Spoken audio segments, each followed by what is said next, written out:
Madame, Monsieur, bonjour et merci infiniment à vous de nous retrouver sur Equinox Télévision. Nous prenons ce matin cette réaction de Maximilienne Ngobé, directrice exécutive du REDAC, c'est le réseau des défenseurs des droits humains en Afrique, qui dit refuter le communiqué de presse du ministre de la Communication à propos du bébé fille de 4 mois et pas d'une fillette exécutée sommairement à Mouyouka. Maximilien Ngobé estime que le texte du ministre de la Communication est vide et dangereux et réitère sa demande de mission d'établissement de faits dans ces régions-là avec une commission indépendante d'établissement des faits, mais également une commission vérité, justice et réconciliation pour régler le problème de la crise anglophone, parce qu'on va bien remarquer que les mots du ministre René Emmanuel Sadi sont en contradiction avec ce qu'a témoigné la maman de ce bébé de 4 mois dans la vidéo que nous avons tous regardée. Et donc on va essayer de voir dans quelle mesure on pourra faire en sorte qu'il y ait une enquête, une équipe d'enquête indépendante sur cette affaire pour qu'on puisse évidemment établir les différentes responsabilités sur ce cas précis qui endeuille tout un pays et qui tient le Cameroun en émoi comme on l'a vu depuis le 20 mai dernier, parce que c'est inacceptable, c'est inadmissible qu'on en soit à vivre de telles atrocités dans le chaudron de la crise anglophone. Comme quoi d'ailleurs, pas de guerre mais la paix, on veut la paix mais pas la guerre. C'est bien le refrain que nous reprendrons dans les prochaines heures et les prochaines semaines pour que ceux qui nous dirigent comprennent quelle est la nécessité évidemment d'y aller avec honnêteté, avec sincérité, puisqu'on voit que ce qui a été fait jusqu'ici revêt quand même des choses qui donnent à douter de leur bonne foi. Madame, Monsieur, bonjour et merci infiniment à vous de nous retrouver comme vous le faites chaque matin sur notre antenne Equinox Télévision pour ce programme 10-12 le Zénith, le programme éminemment patriote, éminemment républicain, éminemment donc démocratique, et on sait très bien quels sont nos penchants. Nous sommes pour les libertés publiques et pour cela nous sommes prêts à nous livrer comme on le fait chaque jour dans les différentes analyses que nous faisons sur ce plateau. Et donc ils sont là. D'abord vous, Monsieur Mbachou Chalamel, bonjour et bienvenue. Bonjour Monsieur Eric Fopoussi Negou.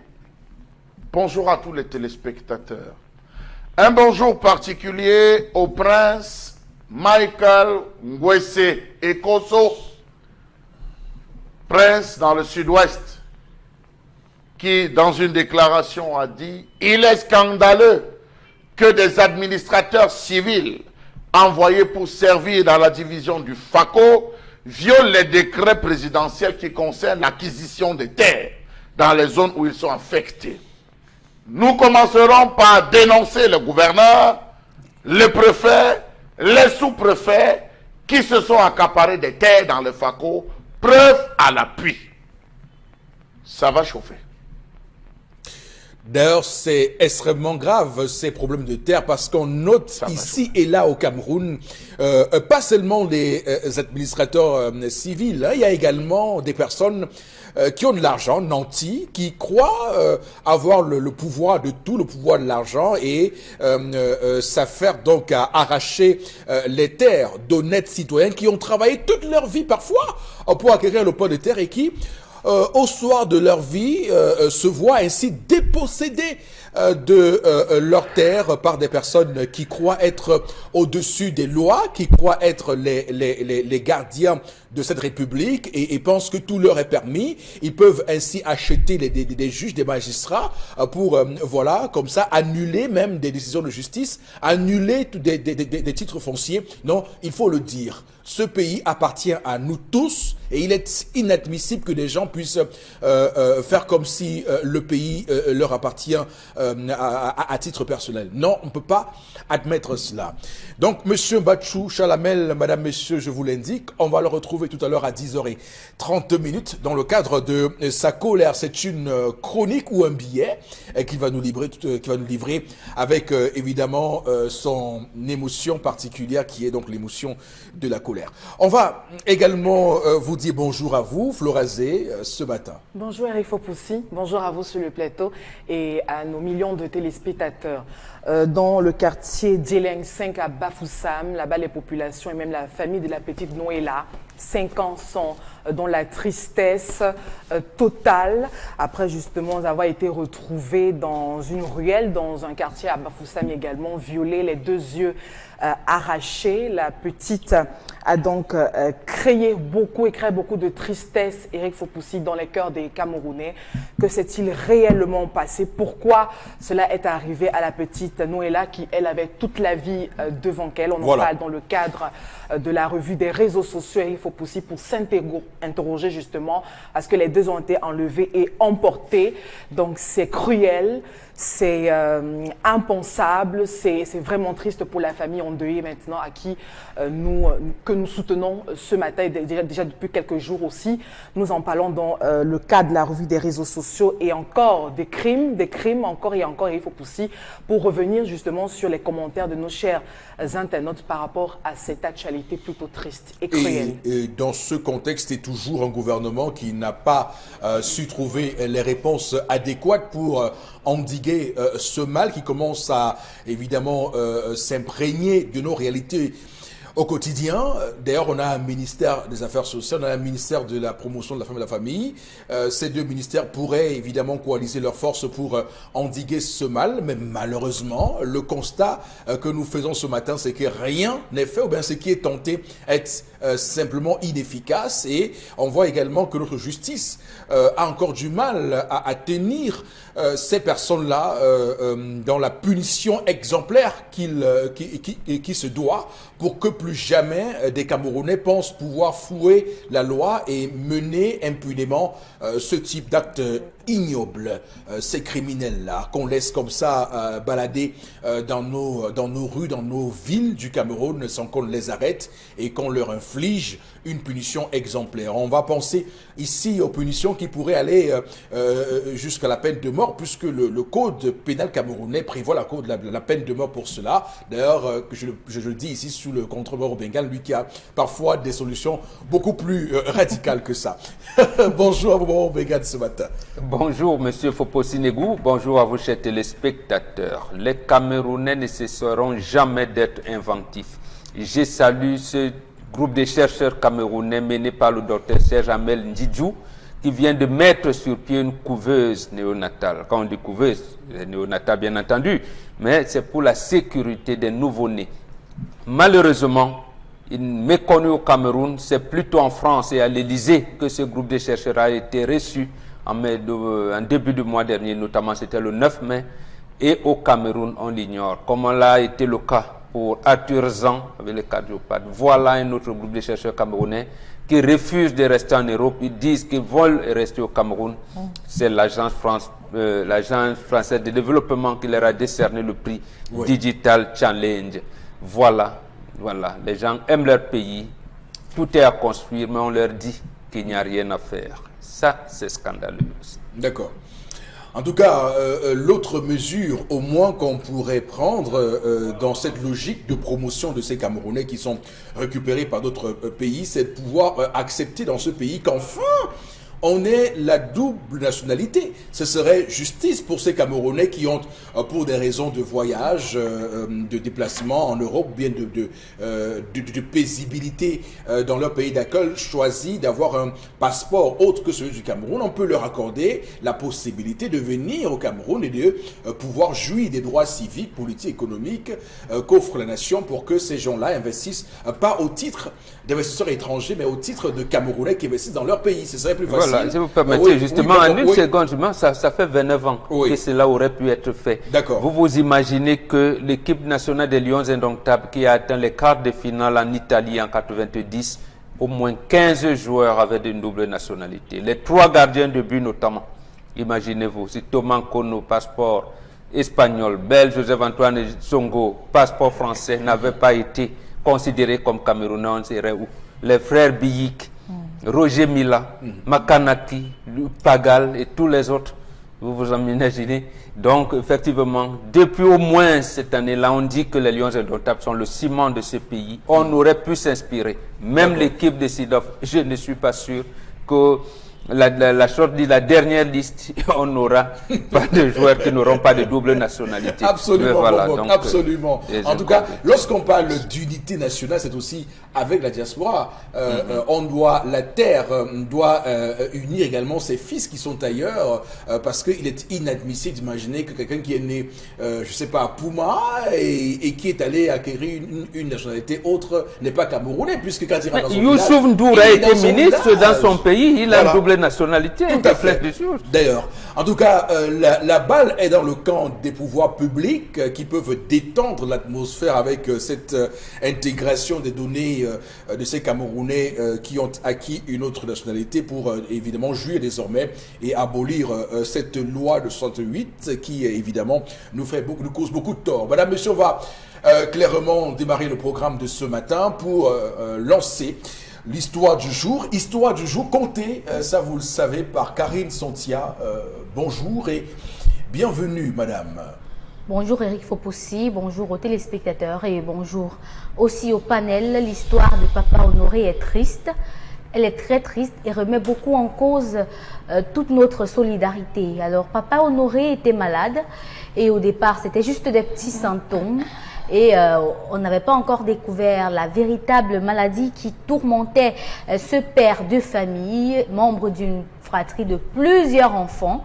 Et il était malade pendant longtemps, mais on a découvert qu'il souffrait d'une maladie assez difficile à prononcer, la péritonite. Je pense que je prononce bien. Il souffrait de cette maladie-là. Et lorsqu'on a découvert la maladie, il fallait bien opérer pour qu'il survive. Et quand il était malade, à l'hôpital, la famille venait de temps en temps donner 10 000 francs, 20 000 francs, ses frères, ses cousins, ainsi de suite. On venait dépanner la famille, question peut-être de faire les examens ou d'acheter à manger et autres. Et aujourd'hui, Papa Honoré, il est décédé. Alors, demandez-moi dans quelles circonstances il est décédé. Il fallait donc qu'on opère Papa Honoré. Et ça a été compliqué. La famille s'est réunie pour essayer de récolter des fonds parce qu'il fallait 600 000 francs pour récolter des fonds pour l'opération. Et c'est à peine si les uns et les autres ont pu, à eux tous, avoir 100 000 francs. C'est-à-dire que tous, nombreux qu'ils étaient et qui donnaient les 10 000 francs, n'ont pas pu avoir la somme de 600 000 pour procéder à l'opération de Papa Honoré. Et il n'a pas pu succomber à la douleur de son mal, il est décédé. Et les enfants de Papa Honoré ne sont pas nantis, ils sont aussi sont des jeunes étudiants pour certains, qui sont très en colère et ils ont dit que personne ne va donner de l'argent pour le décès, pour les obsèques de leur papa. Ce qui s'est passé, c'est que la famille a décidé de s'asseoir encore pour préparer les obsèques et il a fallu 7 millions de francs CFA pour organiser les obsèques et autres cercueils et tout ce que vous savez. Et il n'a même pas fallu 2 jours aux uns et aux autres pour récolter toute cette somme. 7 millions de francs CFA en moins de 2 jours pour récolter la somme d'argent qu'il faut pour procéder aux obsèques du papa. Alors, la famille et les enfants de Papa Honoré ont vu cela et ils se sont fâchés, ils se sont mis dans une colère bleue. Mais non, ils ne peuvent pas accepter cela. Ils ne peuvent pas accepter que vous cotisiez autant d'argent pour les obsèques alors que vous n'avez même pas pu donner le 1/4 de cet argent pour l'opération. Ils ne veulent pas de votre argent, restez avec votre argent, ils vont enterrer leur papa comme ils peuvent. Étant donné que la famille de Papa Honoré est unie, selon ce que les enfants nous disent, c'est une famille unie, ils ont dit, si vous voulez qu'on vous abandonne avec le corps, on va vous abandonner avec le corps, mais nous sommes déjà une famille unie, laissez-nous enterrer papa dignement, notre frère dignement, pour garder la famille unie. Les enfants, ils sont pris entre le marteau et l'enclume parce que d'un côté, ils veulent rejeter la famille parce qu'elle n'a pas été là au moment où on avait besoin d'elle. Oui. Et la famille dit, malgré tout, il reste notre frère. Que faire? dans cette situation si vous étiez à la place de ces enfants? Allez-vous enterrer votre papa en oubliant la famille et en disant que si elle était vraiment unie, elle aurait contribué pour l'opération du papa? Ou alors, allez-vous tout simplement obéir à la famille et, comme certains diraient, prendre cet argent pour organiser les obsèques et autres? C'est à vous à la maison de participer. D'accord. Donc, ça veut dire qu'il y a, avec vous Karine, parce que je reste avec vous, ça veut dire qu'il y a d'abord eu une première tentative de cotisation qui n'a pas marché. Oui. De 600 000. 600 000. C'était une somme qu'il fallait pour l'opération de honorer le monsieur qui est décédé, le Décus. D'accord. Et donc, lorsqu'il est mort, les 600 000 n'ont pas pu être rassemblés parce que personne n'a cotisé, c'est bien ça? Oui, non, ils ont cotisé, mais ça n'a pas atteint la somme. Ça n'a pas atteint la somme. Donc, oui, ça veut dire, oui, avant qu'il ne meure. Ça veut dire que pour le sauver, il fallait qu'on cotise l'argent et le monsieur n'a pas pu, ils n'ont pas pu atteindre la somme de 600 000 francs suffisante pour l'opération qui aurait pu sauver la vie à ce monsieur. En effet. Donc, dans cette incapacité, ils est mort. Et pour les obsèques, il y a eu une cotisation qui était lancée encore pour organiser les obsèques. C'est bien à moins de 2 jours. D'accord. À moins de 2 jours, là, ils ont à 7 millions de francs CFA de cotisation. Alors, c'est une aberration. Hein. Voilà. J'ai voulu rire, mais je le dis tout de suite, c'est une aberration. On ne peut pas, dans un pays, continuer à accepter que des gens s'amusent avec la vie des gens. Quand il y a, et on le voit très bien, quand il y a des problèmes, quand les gens ont des problèmes, on voit bien que des personnes traînent la patte pour cotiser et permettre à cette personne-là d'être sauvée s'il s'agit d'un cas de maladie, une opération qu'il faut réaliser de manière urgente. Mais ce qui est tout à fait incompréhensible, c'est que lorsque cette personne décède, vous voyez des gens qui deviennent tout d'un coup très très généreux, qui deviennent des papas yéyés, des papas bonheurs, qui cotisent à des sommes faramineuses pour accompagner, comme on le dit. C'est vrai que la signification, on pourrait la trouver dans ce que parfois on dit sur ce plateau, mais j'ai peur que les personnes parfois détournent cela pour penser que la célébration de la mort, c'est forcément nuire à la vie. Alors, on va commencer par vous, Karine Santia, sur l'histoire de ce matin. Qu'est-ce que vous en pensez, vous? Dites-nous. Par rapport à cette histoire, d'abord, j'étais très glacée en l'écoutant. À première vue, encore à première écoute, on se dirait que c'est une famille qui n'est pas unie. Mais puisque les frères et les sœurs disent qu'ils sont unis, je ne sais pas comment on va procéder.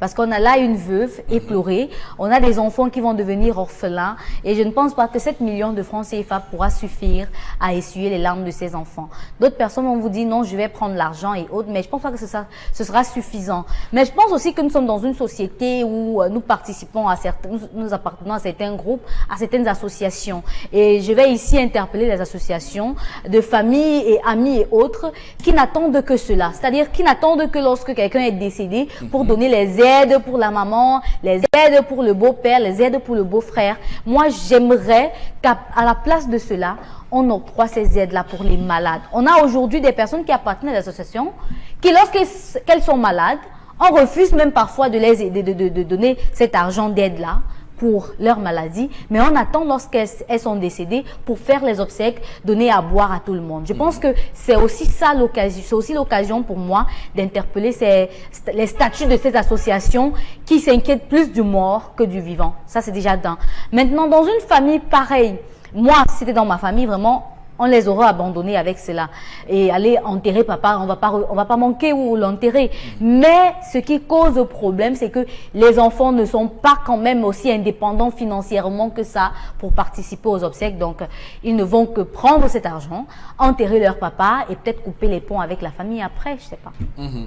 Alors, Chalamel, donc il faut prendre cet argent, c'est 7 millions de francs CFA, ce ne serait pas une insulte aux défunts? Monsieur Eric Fopoussi, souffrons de se dire la vérité, les yeux dans les yeux. Oui. La famille africaine aujourd'hui est déconstruite. Elle est déconstruite de la base au sommet. Dans chaque famille, il y a ce qu'on appelle les porteurs d'espoir. Dans chaque famille, il y a ce qu'on appelle les porte-paroles. Lorsque nous avons un cas, M. Eric Fopoussi, d'une maladie comme celle-là, dans une famille qui est dite unique, où l'union, comme on dit, fait la force, il y a une personne qui sert de courroie entre le malade, la famille éplorée et les autres. Il y a une personne qui est le courant. Généralement, c'est le chef de famille. Alors, vous allez vous rendre compte, et elle a dit qu'il y a des gens qui passaient. Papa souffre de quoi? L'information même est cachée. Parfois, on cache de donner la vraie information sur la maladie du papa. Ils connaissent, ils peuvent connaître, ils cachent volontairement de dire qu'ils souffrent de X ou de Y. Ce qui rend encore ambigu la participation l'aide, monsieur le Fopoussi. Parce que l'on arrive, on dit, ah, il est couché, on fait les examens, vraiment rien. On fait les examens, ce n'est pas l'infirmier ni le médecin qui va vous donner les véritables raisons de la maladie. C'est le responsable. Alors, il cache de donner l'information en disant, ah, il ne faut pas que les gens sachent, ah, disons seulement qu'il a le palu. Chacun maintenant va se poser la question, c'est quel genre de palu qui met long, c'est quel X, c'est quel Y. Toute personne qui passe, elle a dit, donne sa contribution 20 000, donne sa contribution 10 000, chacun passe. Donc en une semaine, imaginez le nombre de personnes qui peut passer 610 et que chacun laisse 10 000. Ça fait combien en termes de semaines? Combien de semaines a-t-il fait à l'hôpital jusqu'à ce qu'on découvre que c'est une péritonite? Et Dieu seul sait que la péritonite, c'est 48 heures. Il faut 48 heures, il faut déjà qu'on ait évacué, on est opéré pour percer, en fait percer et faire pour recueillir ce liquide. Donc, monsieur, il faut possible. On se retrouve donc dans une situation où là, il y a une sorte de lassitude. Parce qu'on ne sait pas de quoi il souffre, on ne veut pas continuer à dépenser et dépenser pour derrière. L'information elle-même est biaisée parce qu'on ne donne pas la bonne et la vraie information aux différents membres de la famille. Il n'y a personne. Qu'est-ce qu'on fait? Attendons. S'il faut qu'il meure et qu'on l'enterre plutôt dignement que de continuer à dépenser. Nous-mêmes sur ce plateau, tout le temps, on dit, vous arrivez à l'hôpital, on vous dit tel est malade, non, on vous donne espoir, c'est des factures, c'est des factures. À un moment donné, vous voyez, il y a d'un côté, n'est-ce pas, le système médical qui ne facilite pas, de l'autre côté, il y a les enfants ou la veuve qui ne communique pas. Et encore que même, j'ai pas envie, enfin, elle est veuve maintenant, la femme n'a jamais communiqué sur l'état de santé de son mari. La femme n'a jamais communiqué avec les autres, non. Parce que, entre guillemets, en Afrique, la femme est parfois responsable du décès de son mari. Voilà pourquoi on met la femme, on la protège en la mettant à l'écart. C'est le chef de famille qui arrive. De quoi est-ce qu'il est question? De quoi souffre mon frère? De quoi souffre mon fils? Et on lui donne l'état. C'est à lui de polir l'information.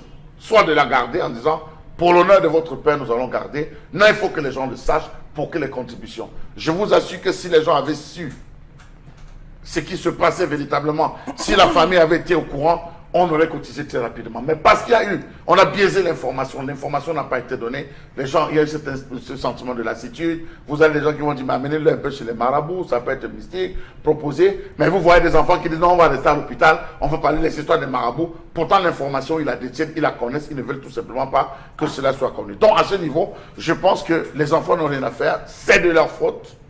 C'est de la faute de ces enfants de n'avoir pas partagé l'information à temps par rapport au suivi, au moins une seule personne de confiance en termes de frères. Ce qu'ils n'ont qu'à faire maintenant, monsieur Fopoussi, ils ont bien précisé que la famille est unie.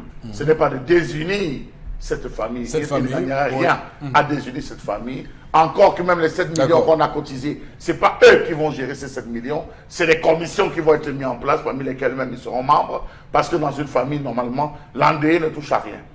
Celui qui a deuil ne touche à rien. Il y a des commissions qui sont mises, après on fait le bilan, c'est le reste qu'on remet à la famille.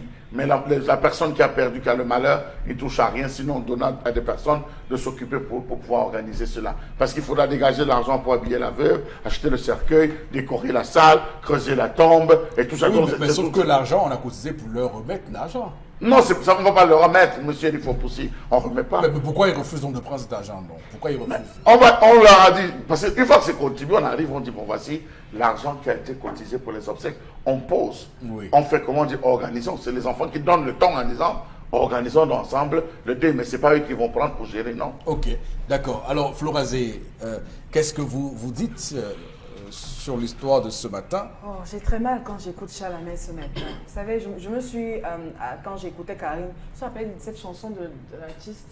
Témoignez-moi quand je suis encore en vie, aidez-moi quand je suis... Nous avons le jour de ma mort justement pour venir faire un certain type de témoignage et il faut aussi. Ça fait très mal. Mais malheureusement, cette histoire a mis en exergue le schéma précis de ce que nous vivons dans nos familles. C'est que ton malheur est pour toi et rien que pour toi. Mais nous oublions que quand il pleut sur tous les toits et quand le soleil est au zénith, c'est pour tout le monde. Et ça fait que dans cette histoire, les enfants aujourd'hui, grâce à la mort, ou non, à partir de la maladie de leur papa, ils ont pu voir le véritable visage des frères et sœurs, la famille et tout, de papa. C'est pourquoi vous allez constater que des personnes ont mis un trait de nom, c'est-à-dire une séparation, une barrière entre eux et la famille. Parce que comme Charles l'a dit aujourd'hui, nos communautés sont déconstruites. Je ne sais pas à quel moment, parce que dans nos familles, quand même, il y a la voix de la sagesse, des doyens, des parents qui ont quand même vécu dans cette génération où le partage était présent, l'amour sans intérêt, etc. et tout. Mais il y a eu cassé à quel moment? Parce que ce sont eux qui continuent toujours de nous diriger aujourd'hui.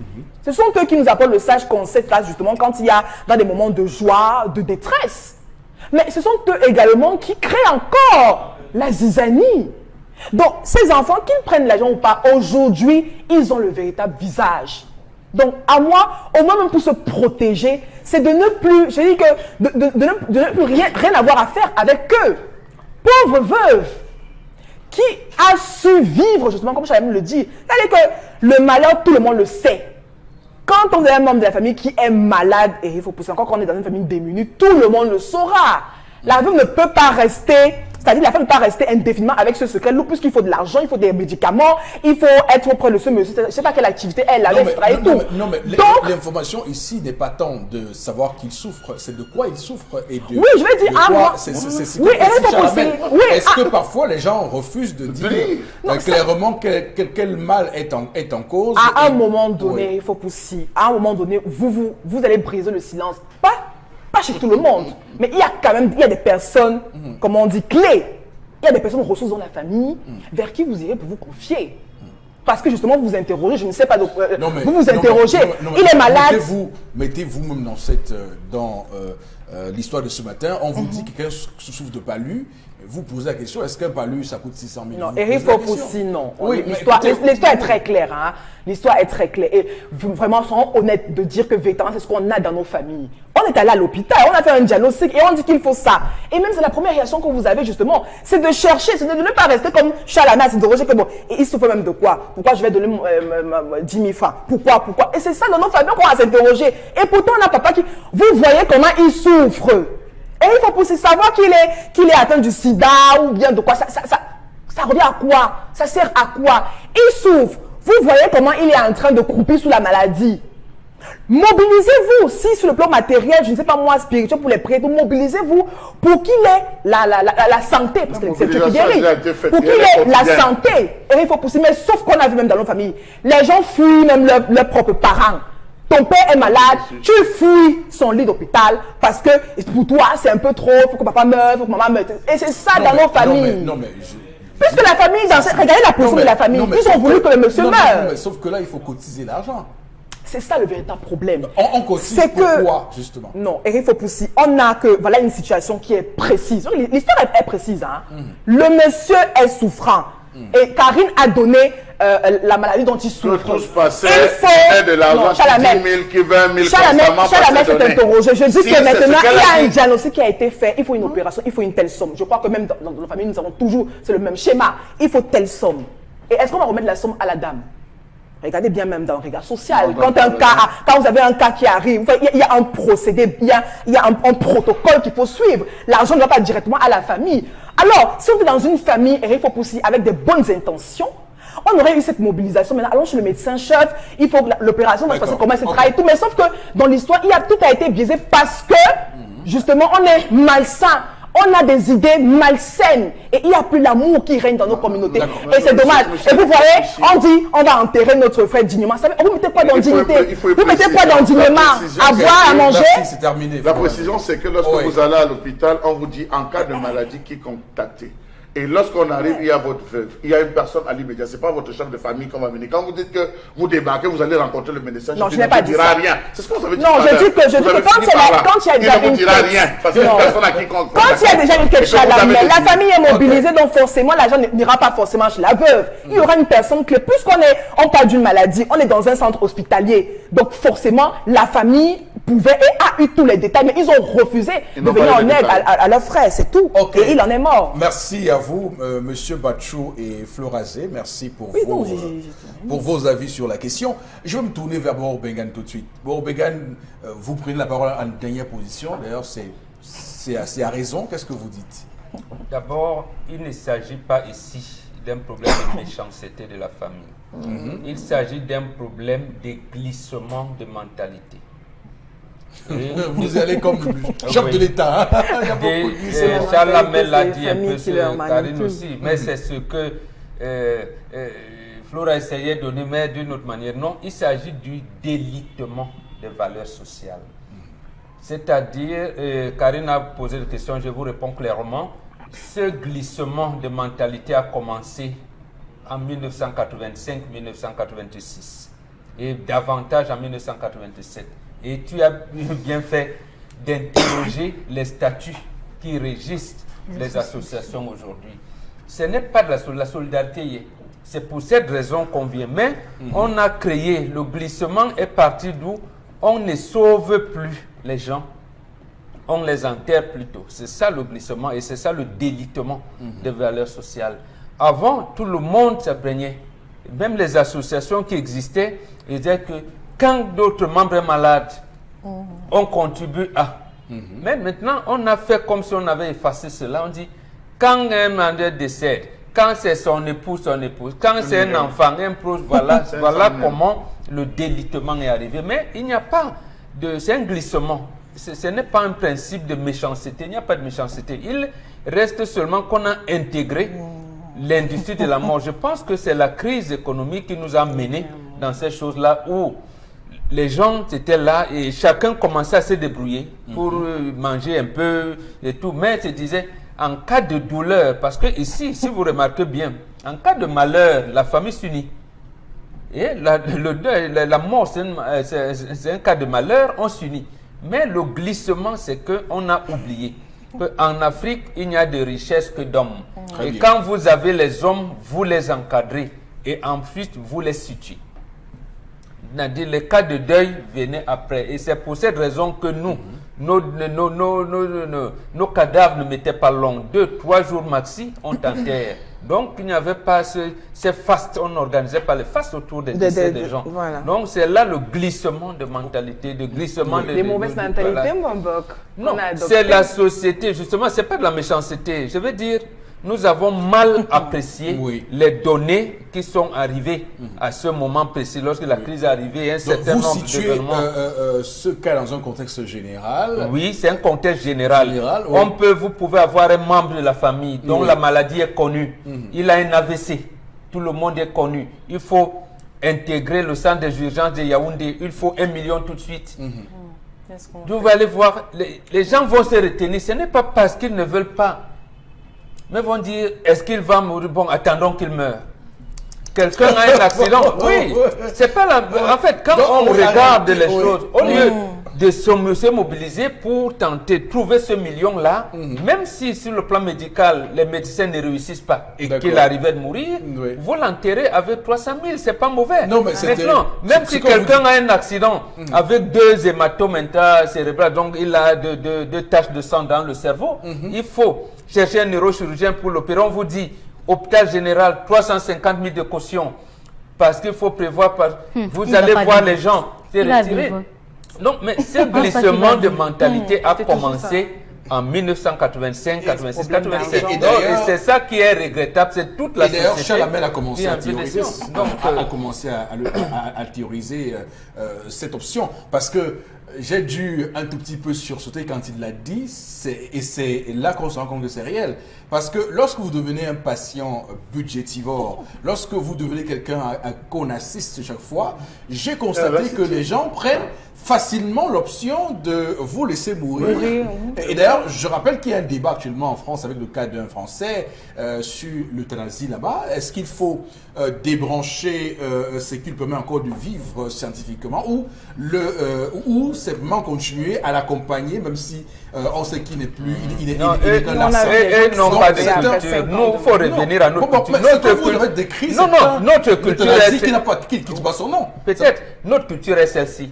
Plus quelqu'un vieillit, puisqu'on a envie d'être avec lui. D'accord. Voilà. C'est pour ça qu'on va vers le plus. Et justement, plus quelqu'un est malade, on a envie qu'il ne meure pas. C'était ça au départ. J'ai dit, c'est au milieu des années 80 que ce glissement de mentalité est arrivé. Oui, Donc, oui. c'est donc à la société de rectifier. Et Non, là, mais je pense que les propositions de Karine Oui. sont des bienvenues. Il faudrait regarder dans les statuts, les tests organiques de nos associations, Oui. qu'on n'intègre plus l'industrie du deuil, qu'on intègre maintenant l'industrie du traitement du malade. D'accord. On est en train clairement là d'euthanasie les gens en réalité. Oui, absolument. C'est l'euthanasie. Là, on est clairement l'euthanasie. Qui ne dit pas son nom? Est-ce qu'elle a, voilà, opération du pancréas, peut-être en quelques temps, vous savez bien qu'il a 48 heures, va mourir. Bon, l'information passe, c'est pas problème. Au moins, on a dit à la famille qu'il faut une intervention chirurgicale dans les 48 heures. Alors, Chalamel, avant qu'on ne prenne les avis des téléspectateurs, je vous passe la parole pour 30 secondes seulement. Monsieur Eric pour une Fopoussi, précision. Oui. Monsieur Eric Fopoussi, D'accord. il ne faut pas, les associations reconnaissent les cas de maladie. Il y a des Ils ne sont associations pas autant reconnaissent, valorisés que les deuils. Est-ce qu'il faut les les associations reconnaissent les cas de maladie. Et il y a des associations qui sont allées jusqu'à hiérarchiser même les types de maladies jusqu'aux opérations. Ce n'est pas toutes les associations qui le font, je suis d'accord avec vous, mais la majeure partie des opérations, des personnes qui ont été victimes dans les associations procèdent à ces amendements. Mais avant d'arriver à l'association, on commence par la famille. Donc c'est la famille nucléaire qui est le principal pôle. Moi je dis, lorsqu'il y a un cas, monsieur Fopoussi, vous appelez les piliers de la famille. XXX, votre frère vient de chuter. D'accord. Votre frère a été hospitalisé. Ok. Voici, en D'accord. fait, C'est comment. compris, Chalamel. Vous avez terminé. On va arrêter là. On n'a plus beaucoup de temps, malheureusement. On va lire quelques messages florazés. Ne riez pas, c'est important. On n'a plus le temps, mais on va pouvoir faire quelque chose avec les messages. Allez-y. Eli Abamenda réagit. Il dit c'est du show, du show. Les gens aiment se faire voir à l'occasion des obsèques. C'est triste. C'est Ngongan Eli qui réagit à Abamenda ce matin. Autre, les frères de ce papa sont très méchants. Moi, j'épouse voilà, l'idée des enfants de ce monsieur. Non, c'est pas bon. Autre réaction. Bonjour, si cette famille était unie, comme on le dit vraiment, elle allait tout faire pour la santé du monsieur. Donc moi, je suis du même avis que les enfants du défunt. Cet argent est... refusez cet argent et enterrez votre papa comme vous pouvez. Non, comme vous pouvez. Vous lisez l'avant-dernier message. Parce qu'ils enterrent leur père au cimetière et ne pas prendre cet argent, c'est Claudia Abouemde Dopassi 2 qui réagit ce matin. Une honte sur la veuve. Autre réaction, le comportement de la famille est compréhensible. Les aides dans les associations ne sont données qu'après le décès du membre ou parent du membre. C'est Georges Alobessou qui réagit ce matin. Très bien. Alors, je veux simplement, en guise de conclusion, dire qu'au demeurant, cette solution est peut-être celle qu'il va falloir que nous adoptions tous, c'est cette couverture santé universelle. Je rappelle que le ministre de la Santé publique actuel doit pouvoir évidemment mettre cela en œuvre, Dr Manaouda Malachi, pour que les Camerounais puissent désormais ne pas avoir ce casse-tête chinois lorsqu'il faut se soigner et que évidemment on va élargir le type de soins qu'on va accorder aux gens dans le cadre de cette couverture santé universelle. Donc ça pourra évidemment résoudre 80% de ces problèmes-là. L'État doit aussi protéger ses citoyens. Ne l'oublions pas. On s'arrête là pour ce matin, madame, monsieur. Prenons la colère de Charles Hamel, que voici.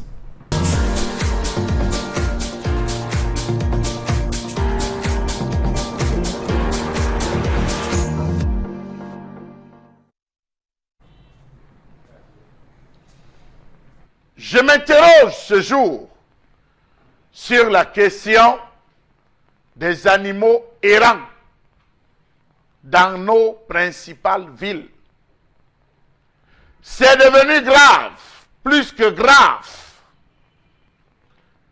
Vous ne pouvez faire un pas dans la ville de Douala, de Yaoundé, sans pouvoir apercevoir un animal errant. Quel est le rôle des mairies, de la communauté urbaine ou des communautés urbaines dans cet imbroglio sans queue ni tête? Vous avez des individus qui se baladent avec des chiens, s'arrêtant dans des bistrots, histoire de vous démontrer comment ils ont dressé leurs chiens. Les poils se baladent, la bave se déverse un peu partout. Dans les restaurants, vous ne pouvez trancher un plantain sans voir un chat qui vous passe sous les pieds. D'où vient-il?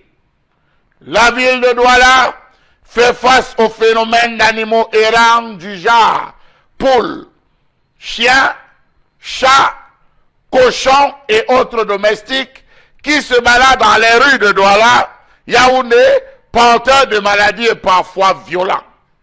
Quel est le rôle des services vétérinaires, des brigades de contrôle qui à un certain moment procédaient au recensement des individus détenteurs d'animaux? Que dire de ces rats dont le nombre ne ferait plus les populations, mieux les agents d'hygiène? Ils traversent désormais la route en pleine journée, ils traversent les fils haute et moyenne tension, on se bat même parfois à les chasser.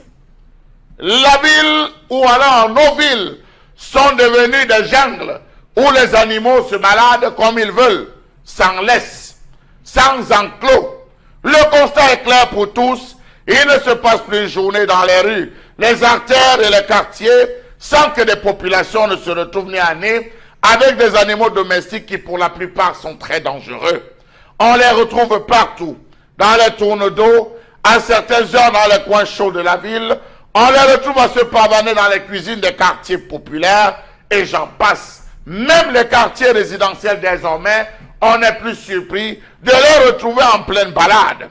Il n'est pas rare de voir des chiens enragés mordre à tout vent, les enfants sortant des établissements scolaires, sans que jamais l'on ne retrouve les véritables propriétaires.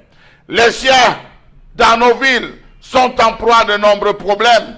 Absence de vaccination contre les maladies infectieuses, une alimentation inadaptée, l'absence de liens sociaux, une activité reproductrice incontrôlée ou encore des problèmes comportementaux. Comment comprendre qu'il y a un nombre de plus en plus élevé des animaux errants dans ces villes? Faites un tour en Dokpassi, vous allez vous rendre compte que ceux qui élèvent les cochons se retrouvent à les laisser se balader, allant de cuisine en cuisine, créant ainsi de véritables problèmes.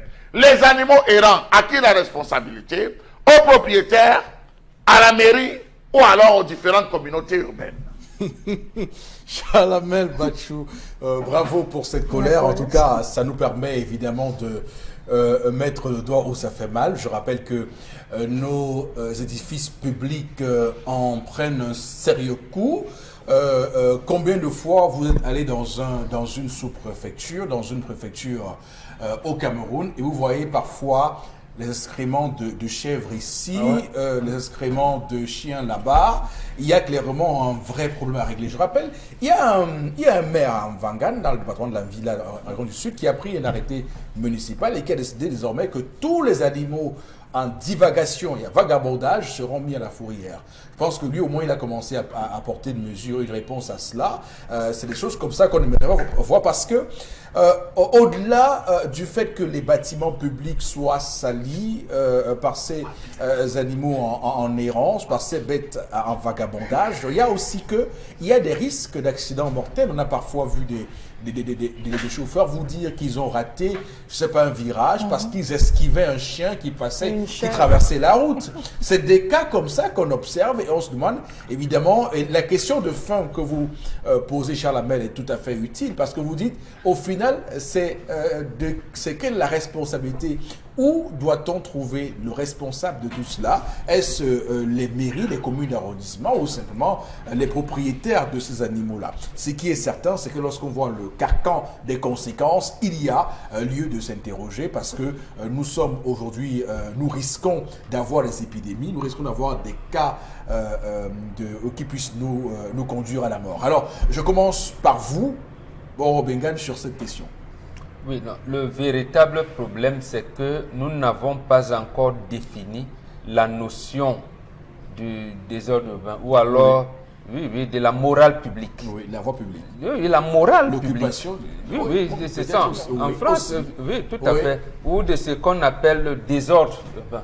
C'est quoi, en fait? Quand on dit on interdit une manifestation pour, on dit, risque de trouble à l'ordre public. Que veut dire l'ordre public? Donc, toutes ces choses-là entrent dans la notion de l'ordre public. Et cette notion est encore ambiguë dans notre pays. Mais pour le moment, avec les textes réglementaires qui existent, il incombe aux autorités municipales et administratives de s'occuper de cela. Donc, l'autorité administrative qui a pris cette décision de les mettre... Voilà, ça veut dire au moins que chez lui, peut-être, il a fait construire des enclos. Des enclos municipaux où on peut mettre les parquets. Oui. Et c'est ce qui doit être fait, un peu comme vous parliez de garage administratif et tout. Est-ce que ça donne l'argent? Ça? En principe, puisque c'est accompagné des contraventions, des amendes. Donc, ça devrait. Maintenant, parce que dans les textes réglementaires, il incombe que si vous n'avez pas la possibilité de savoir retenir vos chiens, vos moutons ou vos chèvres, vous ne devez pas les avoir. Vous devez les mettre dans une corde ou dans un enclos. Mais vous voyez les gens se promener avec les troupeaux de bœufs partout, ainsi de suite. Bon, est-ce qu'on est là en train de troubler l'ordre public? Personne ne sait allusion là à une affaire. Permettez-moi de vous couper parce que c'est très grave pour ce pays. D'ailleurs, dans le Grand Nord du Cameroun, il y a eu parfois des affrontements entre des personnes qui gèrent ces bergers de troupeaux et ceux des personnes qui gèrent les plantations.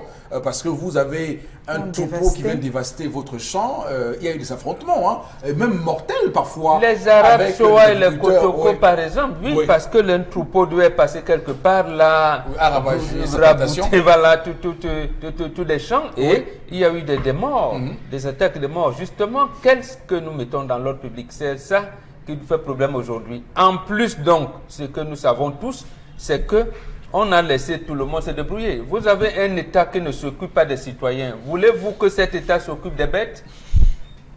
Non, ça quand même. Donc, ils vont vous dire... Voilà, ils vont dire, mais nous n'encadrons pas les citoyens eux-mêmes. Comment encadrer les bêtes? Parce que c'est ça. Qu'est-ce qui peut expliquer que les magistrats municipaux, ceux qu'on appelle les magistrats municipaux, donc les maires, ne s'occupent pas, n'en fassent pas une priorité? Parce que depuis 1980, j'aime le rappeler ici, la loi de finances de cette année-là, 80 à 81, parce qu'à l'époque, c'était des gestionnaires de crédit, les a amenés droit dans le trésor public, à manger l'argent du trésor public. C'est-à-dire, on s'occupait à gérer son budget et en fin d'exercice, avoir de l'argent dans les caisses pour qu'on vous donne les pourcentages. C'était 5 à 10%. Donc, on vous donne un budget d'1 milliard de francs pour les municipalités de Vouri, par exemple. Pour ces choses-là, on ne construit pas des enclos. On ne fait pas de bibliothèques municipales. Il n'y a pas de stade municipal à construire. Là, on ne fait pas de routes. À la fin de l'année, vous restez avec 700 millions de francs et on vous donne 70 millions de francs de 700 millions, vous mettez dans vos caisses. Le reste de l'argent est là. Donc, voilà où ça nous a amené en fait, parce qu'il n'y a pas eu de politique clairement définie dans ce qu'on appelle l'ordre public. D'accord. Donc, la voie publique qui est ainsi utilisée de manière désordonnée, comme on l'a vu avec ces bêtes, les chèvres.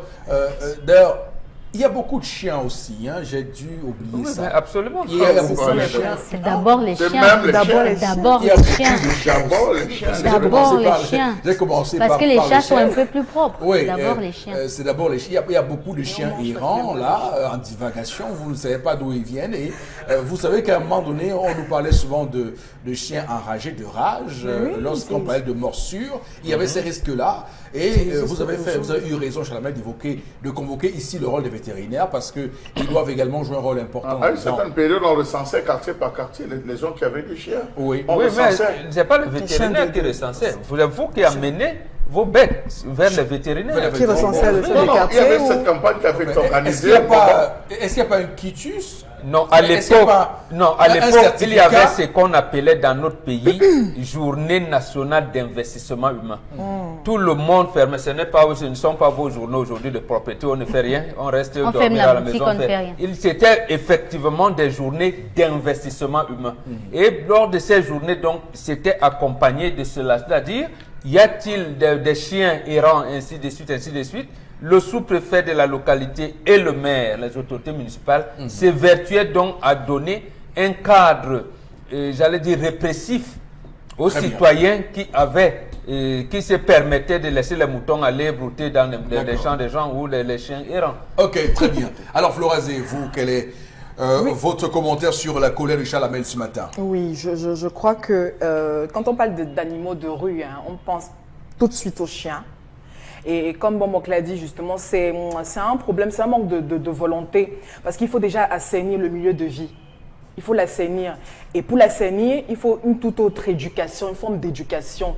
C'est-à-dire aux animaux domestiques. Absolument. Je me souviens que justement, c'est ça, quand Chalamel déroulait sa colère, je me souviens d'un voisin qui, lorsqu'il déménageait, avait oublié son chien. Donc, c'était la ville de Douala pour Yaoundé. Donc, il avait oublié son chien, qu'est-ce qu'il fallait faire? Donc maintenant, le bailleur, parce qu'il était dans une... Parce qu'il était dans une... Il a oublié son chien. Donc, le bailleur, à un moment donné, ils vont laisser... On s'est dit peut-être qu'il a oublié son chien. Parce que son chien, c'était son animal de compagnie et tout. Est-ce qu'il y a moyen de changer de ville avec un chien? Qu'est-ce qui s'est passé? Mais comme il était dans une cité, le bailleur a fait un temps, il a pris ce chien, allé le laisser dans un autre quartier. Le lendemain, le chien... Alors, oui, mais le chien ne se perd pas, il revient. Je rappelle que ça peut se faire qu'à toi là. Parce que souvent ça a changé, votre chien va te manger. Hein. Non, pas seulement à Tchang, même à Douala dans certains quartiers, lorsque votre chien regarde, vraiment, ok. Il y a quand même des ethnies qui en font une viande normale. C'est une bonne viande. Voilà, c'est une bonne viande. Mais ce que je vais... Bonne viande, bon, enfin, c'est relatif. Hein. Bon, après, non, c'est une bonne viande. Eric, c'est une bonne viande, vraiment. Le problème des chiens, des animaux errants, c'est d'abord les propriétaires. Parce qu'on n'achète pas ou on ne se procure pas un animal domestique pour faire beau, pour faire joujou. C'est pas un jouet.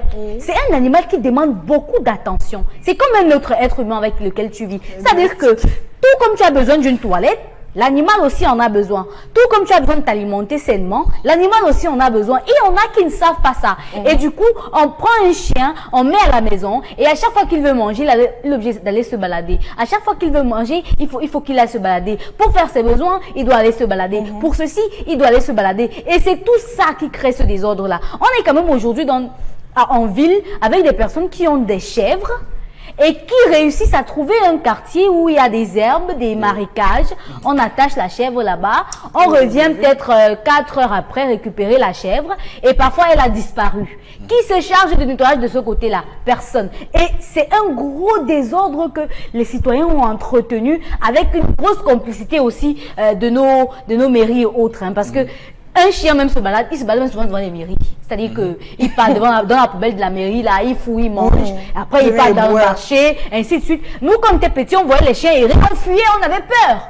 Et on disait, non, quand on voit les chiens, on ne fuit pas, non, quand on voit les chiens. Mais aujourd'hui, c'est quand même devenu criard parce que avoir un animal domestique, et le voir dans la rue, c'est très dangereux pour les enfants, très dangereux pour ceux qui ne savent même pas comment on fait. Et tu vas voir un enfant de 2 ans qui va voir un chien, il va s'approcher du chien sans savoir s'il est enragé ou pas, parce que l'enfant a quand même le goût du défendu.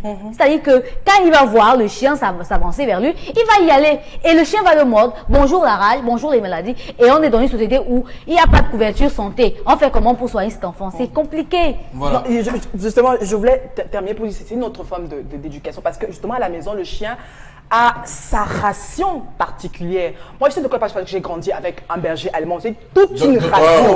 Vous accusez. Oui, mais il n'a pas de chien errant. Oui, bien sûr. Je vous assure.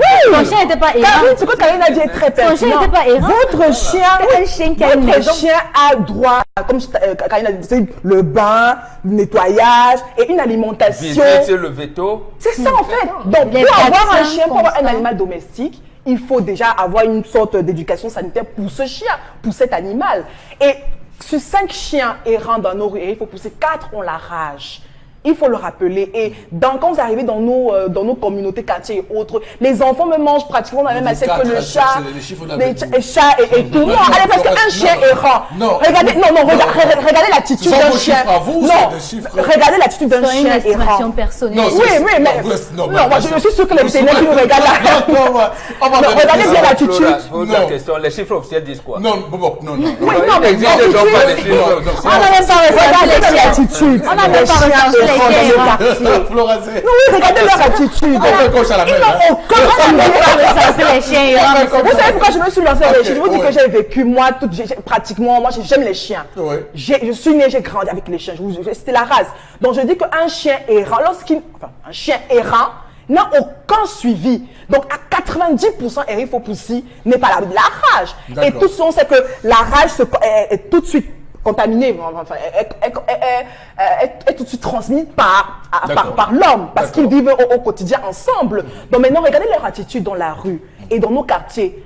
À un moment donné, vous retrouvez un chien devant votre cour. Qui vient tous les matins, là, il erre là, il fait vos poubelles, et votre enfant le plus souvent même commence à jouer avec lui. Donc, je crois que c'est un mode de vie qui est très présent ailleurs. Bon, on l'a dit, hein, vous brutalisez un chien ailleurs, vous êtes passible de... Oui, donc par contre, ici, on n'a pas encore cette éducation. Alors, bon, Benga, vous me rappelez, c'est le village des villes. Qui a écrit ça, le village des villes, un truc comme ça? La ville des villages, oui. La ville des villages, oui. Parce que nous, au village, nous, on voyait nos poules et nos poussins aller se promener pour picorer partout. On n'a pas de soucis. Voilà. On parle de poules et poussins. Voilà, on va ça. Non, mais c'est comment? Comme il y a un chien qui va, qui revient. Ok, d'accord. On va s'arrêter là pour cette première partie de ce programme, mesdames, messieurs. Nous vous convions à rester avec nous. Nous sommes de retour dans un instant, quelques petites minutes, et on enclenche la deuxième partie. À tout de suite. Voilà, messieurs, nous sommes évidemment sur Equinox Télévision, deuxième partie de ce programme. Nous allons clairement, évidemment, lancer cette deuxième partie avec quelques messages que vous nous envoyez. Et ensuite, nous ferons la revue des réseaux sociaux avec passion, passionnément. Alors, Florazé, c'est à vous maintenant pour ces messages. Alors, avec la revue des réseaux, la colère de Charlemagne, on a M. Mbanké réagi. Il dit qu'il est question de responsabilité. Du fait des animaux, donc le code civil applicable au Cameroun donne donc cette responsabilité aux propriétaires au sens de l'article 1385, nous dit-il ce matin. Oui, c'est ce qu'on a dit. Et donc, en cas de situation, là, le magistrat municipal a aussi le rôle, comme on le voit, de faire des enclos pour aller les mettre à la fourrière. Voilà, justement. Oui, comme on l'a fait à Vangan. Voilà. Alors, Saïd réagit ce matin, il dit, si vous prenez d'abord des chiens comme de la viande, comment va-t-il devenir animal domestique? Voilà. La poule est un animal domestique et on mange. Alors, allez-y, Charlemagne.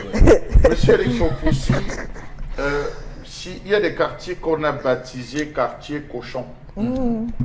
Des quartiers cochons. Excusez-moi, ce n'est pas une méprise, mais c'est au vu des différentes activités. Vous faites un tour dans certains quartiers de Bipanda, vous faites un tour dans certains quartiers de Dokpassi, vous faites un tour dans certains quartiers comme Mabanda, à ce niveau-là, vous allez vous rendre compte qu'il y a des gens qui achètent une truie.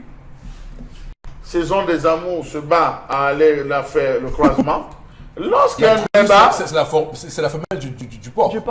Lorsqu'elle met bas, monsieur Erifopoussi, non, on l'attache et on laisse les bonsoirs aller faire les tours.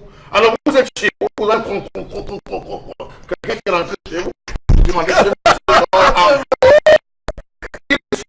Parce qu'il ne va pas s'éloigner de sa maman, il connaît là où sa maman est. Ils vont faire le tour de tous les quartiers, les cabris, vous les voyez. Vous demandez, on est où là? C'est la cour du roi Péto. C'est chacun qui fait des photos dans tous ces quartiers. Ça, c'est un drame. Je connais un monsieur qui n'a pas pu sortir de chez lui pour une urgence.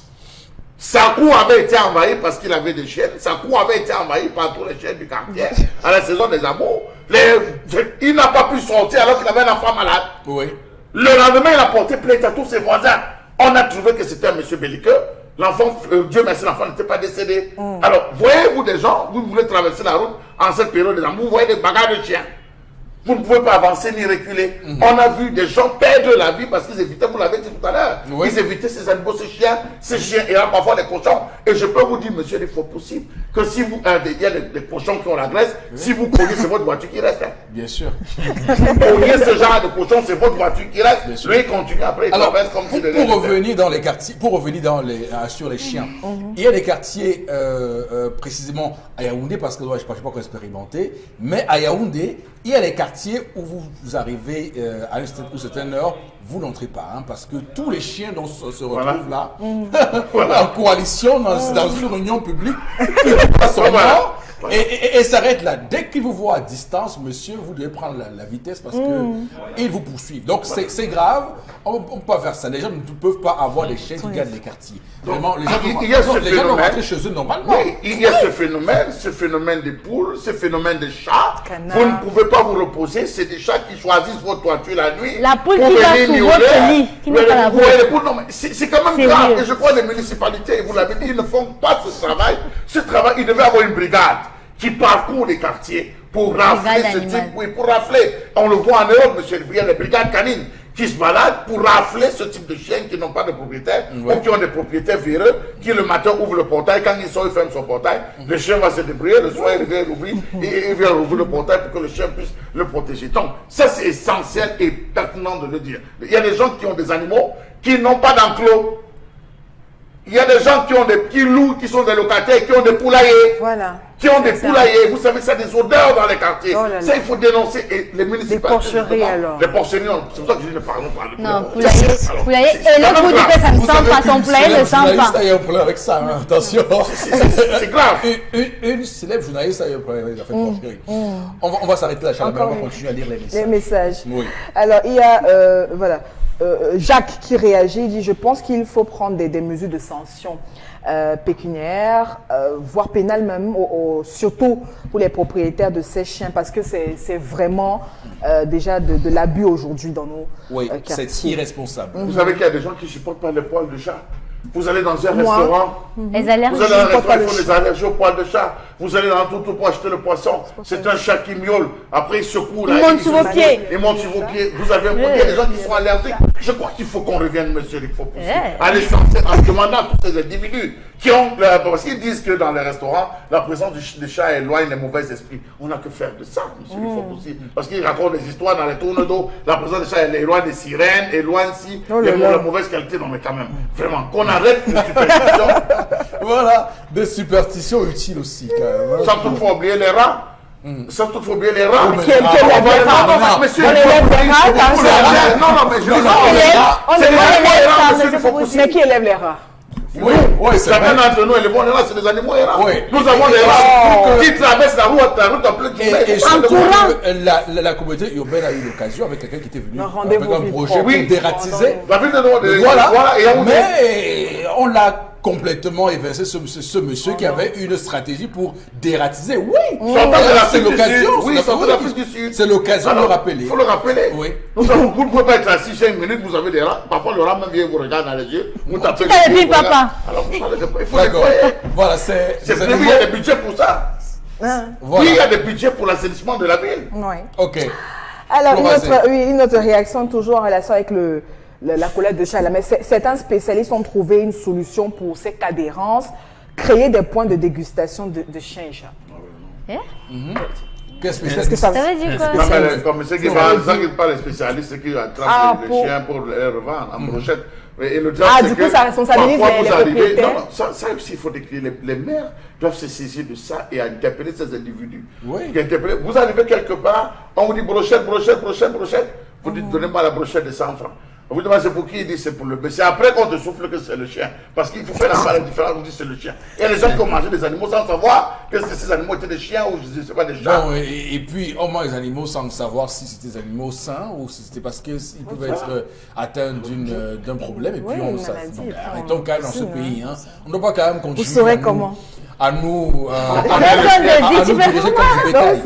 Oui, c'est On connaît les fiefs pour voir les chiens. Non, c'est Quand il y a la grippe à dire, on mange plus les Florent, poulets. Oui, alors Cyril Amougou réagit ce matin. Moi, je dis que ça dépend aussi de la moralité de nos concitoyens, vu qu'il y a certaines certaines personnes qui sont dépassées par leurs chiens. Alors, ils préfèrent, ils viennent les abandonner dans une autre ville. Le chien et le chat. D'autres disent que l'animal va se nourrir seulement en divagation. Ils reviennent donc à nos autorités d'organiser avec nos familles. Je crois que c'est quelle est la destruction de ces bêtes dangereuses, ces séries détruites. Oui, on les voit souvent, ils vont abandonner les chiens en Dobo. Pour ceux qui sont dans la zone de Ndokpas et tout, ils vont jeter les chiens en Dobo. Pour mon nom, on jette le chien non, mais la solution est simple. C'est comme on a fait avec le maire de Vangan. Vous faites, ces animaux en errance, vous les mettez en foot. Qui va les nourrir là-bas? Vous les foutez en foot. Vous les foutez. Ah oui, c'est vrai aussi. Qui va les nourrir en foot? C'est vrai. Non, mais ça peut être aussi un investissement. Ça veut dire que... Il y a des gens qui vont ça veut dire que vous le faites et vous créez un service spécialisé pour ça avec des vétérinaires qui viennent consulter. Et au bout d'un moment, vous décidez de vendre ces animaux-là par, quoi on appelle ça, la vente aux enchères. Justement, donc c'est possible évidemment de créer une industrie autour, c'est possible aussi. Je l'ai vu dans un pays comme les États-Unis où on fait ça, dans la municipalité, il y a des jours précis de l'année où on vend les animaux aux enchères, les gens viennent acquérir comme ça de nouveaux animaux, c'est possible de faire ça. Ils sont dressés, hein, oui. déjà. À Marois, au marché abattoir central, c'est devenu des circuits de chèvres, chats, coqs, moutons, les vendeurs de légumes, viande, mil. Il faut le bâton pour chasser ces animaux. Parce que les gens circulent à tout moment au marché et c'est ainsi que les animaux aussi se ravitaillent. Voilà. Ils ont 0 francs. Voilà. Nous sommes clairement là dans l'image d'un pays qui, comme on le dit, n'a pas de vision, n'a pas d'imagination pour la gestion de tous les serments. Et d'ailleurs, c'est à cela qu'on peut comprendre comment le Cameroun est géré avec cette affaire de chien en errance. Ça veut dire qu'il y a, on va le dire, un laisser-aller, un laxisme sur cette question, ou bien on estime que la question n'est pas forcément prioritaire et qu'il ne faudrait pas s'occuper de cela. Ça peut être une explication, on ne peut pas non plus les larguer. Merci Florazé pour ces messages. Madame, monsieur, continuez à nous écrire. Hein. Nous sommes friands de vos réactions. On va tout de suite prendre la revue des réseaux sociaux de ce jeudi 23 mai 2019. Deux informations, il faut pousser. Et puis la toute première, on revient encore sur ce meurtre de bébé de 4 mois. Vous vous souvenez de cette vidéo qui a donc fait le tour des réseaux sociaux, alarmé et attristé tout le monde, dont le gouvernement donc donne sa version des faits sur ce triste drame. Rappelons que le ministre de la Communication, Daniel Sadi, donc dans un communiqué également, refute l'idée selon laquelle l'armée aurait perpétré donc ce crime, donc des précisions. En rappelant que c'est une mise en scène bien orchestrée, c'est le fruit également des enquêtes menées par les équipes spécialisées et puis mandatées également pour faire la lumière sur les images qui ont circulé sur la toile depuis le 20 mai dernier. Alors celles des images qui donc articulaient et puis on questionnait également les internautes et puis les Camerounais en rappelant que le gouvernement dément formellement les allégations qui ont donc été proférées par rapport à ce drame. Et puis à travers des services spécialisés, on a donc pu recouper l'information justement afin de remonter, comme le communiqué éventuellement le dit, aux vrais coupables, dans des individus issus des bandes armées criminelles prises de court par la dynamique donc d'apaisement du conflit, de reprise en main de la situation donc dans les régions du nord-ouest et du sud-ouest. Éric Fopoussi, et puis cette réaction justement qui était la bienvenue et puis très attendue par les Camerounais. Alors, j'ai lu quelqu'un qui a dit hier que le ministre de la Communication, René Emmanuel Sadi, aurait dû faire comme le gouverneur de la région du Nord-Ouest, qui sur le cas de Wuntai, qui a été, comme vous le savez, l'enseignant présumé ancien, qui a été décapité à Bamenda, qui a plutôt eu l'attitude de prescrire une enquête et que c'est à la suite des enquêtes qu'on aura évidemment la vérité sur ce qui s'est passé. Il y a beaucoup de gens qui ne comprennent pas ce communiqué hâtif, du moins pas le communiqué mais le contenu hâtif et directement la qualification sans aucune réserve des faits qui sont passés à Mouyouka. Beaucoup ne comprennent pas parce qu'il y a quand même des contradictions sur le témoignage de la jeune dame. D'abord, le premier élément, c'est que la dame n'est pas... La mère du bébé en question. Oui, et que la dame avait caché le visage, alors que la dame, elle a fait son témoignage on l'a À vu visage découvert. à visage découvert. Donc, il y a quand même des éléments qui qui viennent ici un tout petit peu jeter le flou. Et puis, il y a le mari sur la tenue donc militaire aussi qu'il faut voir. Donc, il y a des organisations qui ont décidé de prescrire qu'il y ait une enquête là indépendante pour clairement circonscrire l'enquête et pourquoi pas dire réellement ce qui s'est passé. Bengan, quel est votre commentaire? Je vais dans le sens de ces compatriotes-là. Oui. Et je pense qu'une enquête, le gouvernement, bien qu'on sache que les enquêtes sont généralement ouvertes, mais elles ne se referment jamais, mais ça aurait encore été mieux comme ça et d'attendre. Parce que le ministre de la Communication est allé avec des affirmations, je ne sais pas, à moins que demain, si l'histoire lui donne raison, ça va, c'est bon. Mais si il s'avère que ce n'était pas ça, là, ça va être compliqué. Et ça va compliquer davantage la suite des événements et même des négociations et même du dialogue que le Premier ministre envisage d'engager sur le terrain. L'autre chose que je voudrais dire quand même, peut-être c'est à l'information de nous tous, c'est que lui, nous pouvons voir quand même certains compatriotes en tenue militaire, alors qu'ils ne sont pas des militaires. Peut-être ils les ont volés, peut-être que nos forces de défense de sécurité qu'on a assassinées peuvent prendre leur tenue, mais généralement, nos forces de défense de sécurité, les éléments de ces forces de défense de sécurité vont en groupe. Et quand ils vont en groupe, ils ont généralement les mêmes tenues. Et la différence... Les tenues sont numérotées au moins, non? Oui, numéroté, mais nous, je vais dire le commun des mortels, il ne va pas regarder les numéros, mais ils sont unanimes, ils sont uniformes.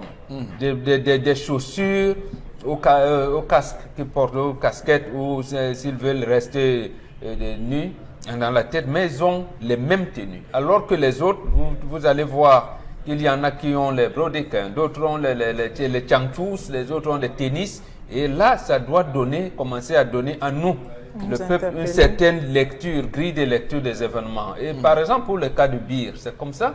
Et les Birois sont toujours enfilés.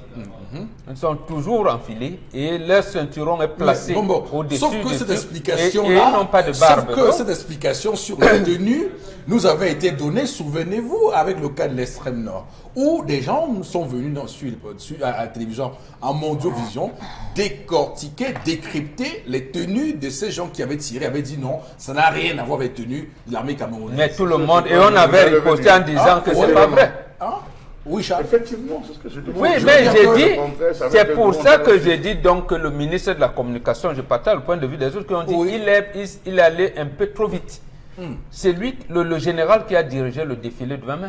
Il est habillé comment? C'est une tenue sahélienne qui est reconnue dans l'armée. Et c'est ce genre de tenue que portaient les forces de défense de sécurité qui ont commis ces exactions à l'Extrême Nord à l'époque. Donc, ils ont des multiples tenues. Et je rappelle que ces gars-là étaient aussi, ils portaient des chaussures ouvertes à l'époque. Ils n'avaient pas de Rangers. Comment on dit, papa? Voilà. Ces gars-là, ils avaient porté des chaussures ouvertes. Et à l'époque, on avait dit qu'un soldat camerounais ne peut pas marcher sans porter, sans porter de Rangers. Voilà, ça interpelle donc un autre cas. C'est-à-dire, et nous l'avons dit ici, où se trouve la cellule psychologique au sein de l'armée? C'est-à-dire que, est-ce que les gens, parce que là aussi il y a des films, pourquoi est-ce que les éléments de force de défense et de sécurité se permettent de filmer lorsqu'il y a des exactions?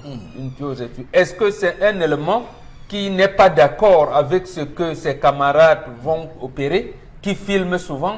On ne sait pas. C'est des civils. Donc, ce qui nous intéresse d'abord, c'est cette communication. Elle n'est pas bonne, elle n'est pas appropriée. Ça, nous l'avons dit. Mais je dis, pour nous tous, parce que demain, vous pouvez rencontrer quelqu'un dans la rue en tenue militaire alors qu'il n'est pas militaire. Quelles sont les premières lignes j'allais dire, les premiers éléments d'analyse qu'on peut avoir quand on a un personnage en veuve? Il peut même porter la tenue du Bir, mais remarquez que les gars du Bir n'ont pas de barbe. Alors, je rappelle que les versions du ministre de la Communication ne concordent pas avec la version officielle, parce qu'il faut le rappeler, nous sommes républicains. La version du ministre, c'est la version officielle. Pour l'instant, comme l'ancien ministre de la Communication avait fait une version officielle sur le cas de l'extrême nord. Il faut bien qu'on comprenne bien ce qui se passe. Alors, il y a la version de la dame. La dame qui dit clairement que son enfant a été donc tué alors qu'elle était dans la cuisine. In the kitchen, à moins que mon anglais commence à prendre un sérieux coup. Et le ministre dit qu'elle avait abandonné. Le ministre dit que c'est au cours d'une opération punitive. Parce que, qu'est-ce qu'il dit en substance? Que le père de l'enfant est un ancien Amba Boys qui s'est reconverti, qui a accepté les sirènes du gouvernement et qui a décidé de déposer les armes pour aller rejoindre évidemment ceux qui sont en réintégration actuellement, en démobilisation. Et que donc ces anciens complices sont venus le punir pour cela et il s'est enfui avec les deux enfants. Les deux enfants les plus grands et ont abandonné le bébé. Moi, je pose une question, Bobo Bengal. Vous êtes chez vous, il y a un cas qui arrive, un cas difficile qui arrive. Qui sont ceux que vous sauvez en premier qui sont ceux que vous sauvez en premier? Les plus vulnérables. Qui est le bébé, bien sûr. Absolument. Voilà. Donc, il y a quelquefois même vous le portez, admenant l'ennemi à n'est pas tiré parce que vous avez le bébé. Donc, d'accord. Oui, allez-y, Charles-Amel. Oui. Alors, sur les balles, parce que le ministre dit que l'enfant a été tué avec une arme blanche et pas de balles. Parce que là aussi, c'est une autre version qu'il faut dire. Oui. Vraiment, je vais prendre 2 points saillants. Le premier point, c'est la question du DDR. Lorsque quelqu'un décide de déposer les armes, il dépose les armes, il a accueilli et il est endormi chez lui. Monsieur Mathieu, vous nous finissez là maintenant. Il rentre dans chez lui. Absolument. Bon, bah, écoutez, je ne sais pas ce qui se passe. Non, monsieur, c'est ça le rôle de la cellule psychologique. Sinon, là, à ce niveau où, lorsqu'il dépose, il y a un temps où on le coupe des siens. Bien sûr. Où il est réintégré, on le on doit le protéger. On le protège, monsieur Eric Fopoussi. Alors, c'est très grave ce qu'a dit le ministre, parce que ce qu'il a dit, c'est que lorsque vous déposez les armes, vous allez dire, j'étais en bas bol, j'ai déposé les armes, filmez-moi, je ne suis plus là-haut, vous rentrez vous coucher chez vous. Si l'individu a eu donc l'information qu'il y aurait des représailles, ça suppose qu'il n'avait pas coupé tous les ponts, monsieur Eric Fopoussi, avec ses restes en brousse. Il y avait encore des ponts, une traçabilité entre nous. Ça veut dire que ça nous amène à avoir des points d'interrogation sur l'efficacité du DDR. Donc là, il faudrait que le responsable du DDR fasse une sortie pour préciser de comment est-ce que ça se passe au moins pour répondre au ministre. Oui, au moins pour répondre au ministre, il faut qu'il y ait une sortie du DDR. Oui. Autre chose, monsieur Eric Fopoussi, dans tous les films qu'on a vus, dans tous les films, vraiment tous les films que par Chuck Norris et tout en montant, lorsqu'il y a quelques situations, c'est d'abord les bébés. Parfois, vous voyez un incendie, on bloque la mer, dit mon bébé à l'intérieur, elle entre dans les flammes, quitte à mourir pour sauver son bébé. Alors, dit qu'on a abandonné un enfant de 2 mois, qu'ils ont fui en abandonnant l'enfant de 2 mois, alors que la version de la femme, j'ai comme l'impression que ce discours aurait, j'ai l'impression, je peux me tromper, que le discours aurait été ramassé sur Facebook. Les gens qui ont écrit à Facebook, on aurait concocté à partir de certains éléments de Facebook pour le donner au peuple. Et c'est encore plus choquant pour tous ces Camerounais qui ont écouté la maman, qui ont vu la vidéo de la maman. Parler des balles, que des balles ont été bien rassemblées, déposées, c'était une volonté, que c'était plutôt, je ne sais pas quel type d'instrument ils ont utilisé pour pouvoir, n'est-ce pas, arriver à ce niveau. On a vu un enfant couché, on a vu le trou. Alors on dit que c'est une arme. Bon. Mais ce qui est intéressant dans cette affaire, c'est que, en tout cas, comme on le voit, beaucoup de gens déjà exigent une commission d'enquête indépendante pour faire la lumière sur cette affaire. Je rappelle que, évidemment, il avait fallu, pour la vidéo de l'extrême nord, il avait fallu que les organisations internationales puissent évidemment l'étudier pour confirmer que c'est bien au Cameroun. Donc il y a peut-être aussi là encore matière à faire et pourquoi pas faire recours donc à l'expertise internationale sur cette question-là, parce que pour que les Camerounais aient la vérité des faits, c'est ce qu'il y a à dire là-dessus. Merci beaucoup à vous pour ce décryptage. On va prendre l'autre information, Florazé. Oui, Eric Fopoussi, depuis quelques jours déjà, la petite, l'assassinat ou le meurtre de Siri Noëlla, petite de 5 ans qui a donc été retrouvée à Bobo, on est à Bafoussam. J'espère que je prononce bien, violée, les 2 yeux enlevés par la suite.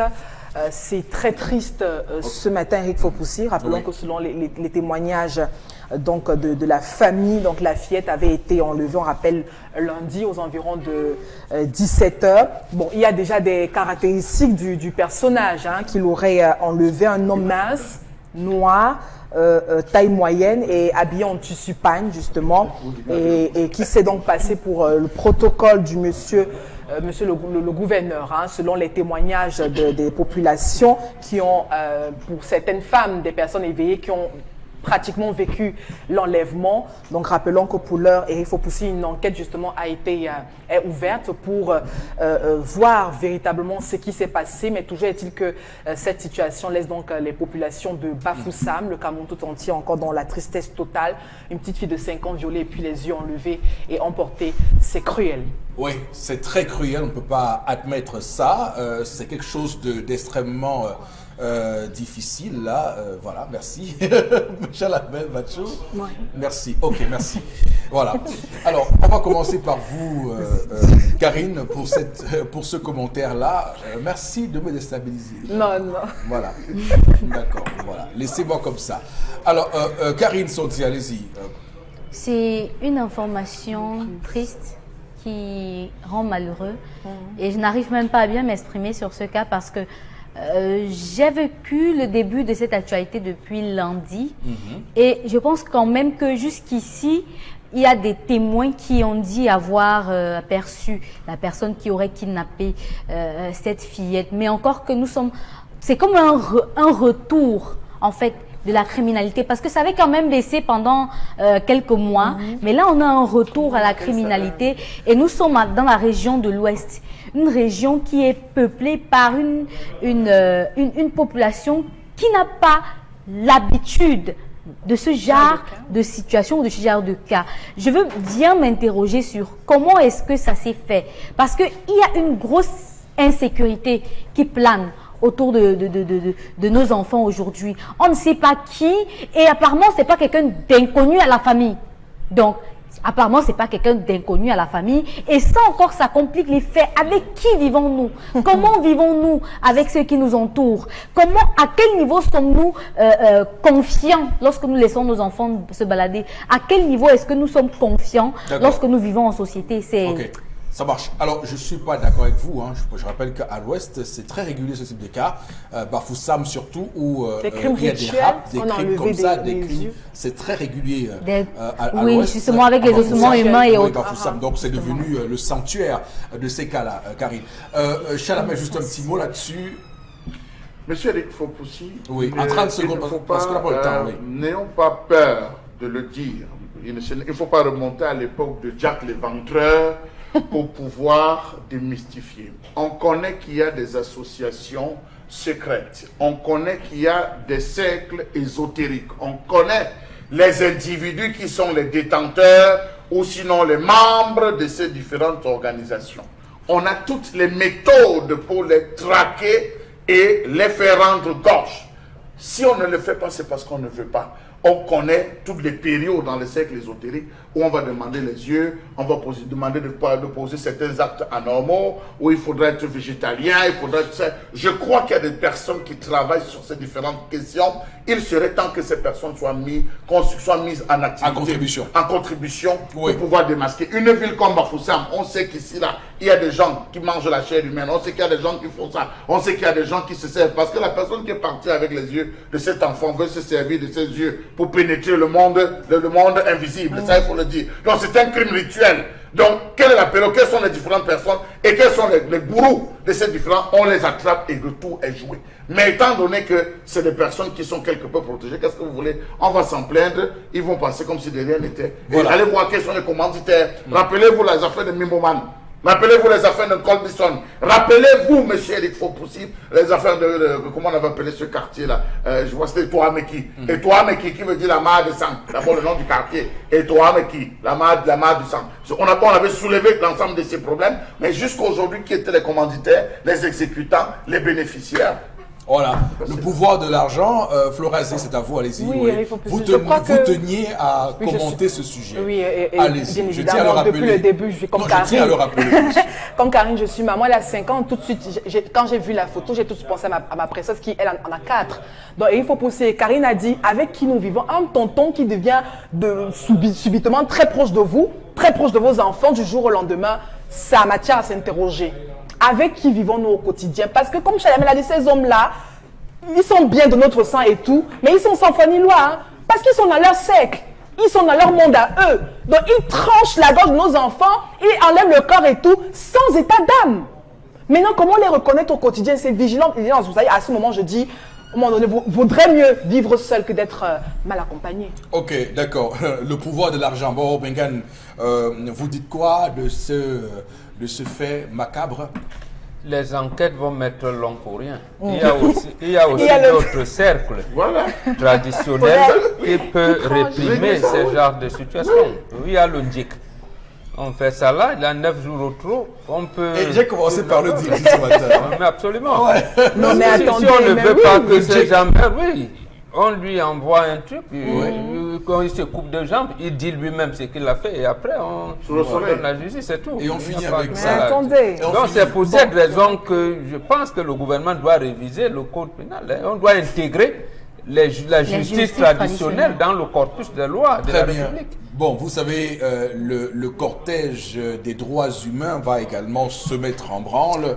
Oui, qui Pour, sommes-nous tout pour, à l'heure, même, j'ai eu du mal à Et prononcer est-ce la qu'il peine n'y a pas capitale. de peine capitale là-bas aux États-Unis? On met les gens sur les chaises Mais électriques, on on les continue tue. à dénoncer cela. Bon, c'est fait, mais on continue Monsieur à Mon ami, dénoncer. chaque peuple encadre son évolution historique. Bon, je suis d'accord avec vous. Le je suis d'accord avec le vous. chef n'a pas besoin d'attendre. On n'a pas besoin d'attendre la justice. On se réunit, Ah.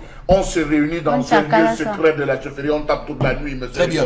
Ok, on n'a c'est pas besoin compris. de ça. Ok, c'est pour régler compris. ce genre de cas. On va terminer. Combien de parents vont devoir souffrir?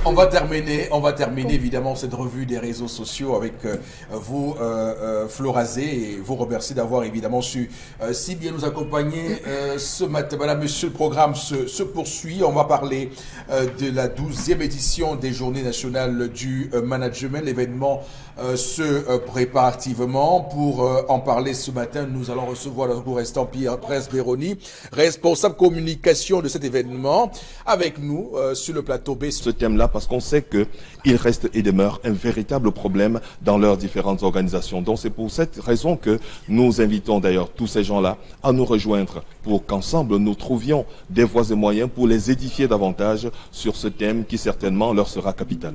D'accord. Alors, nous sommes rendus à la 12e édition. En quoi serait-elle différente des précédentes?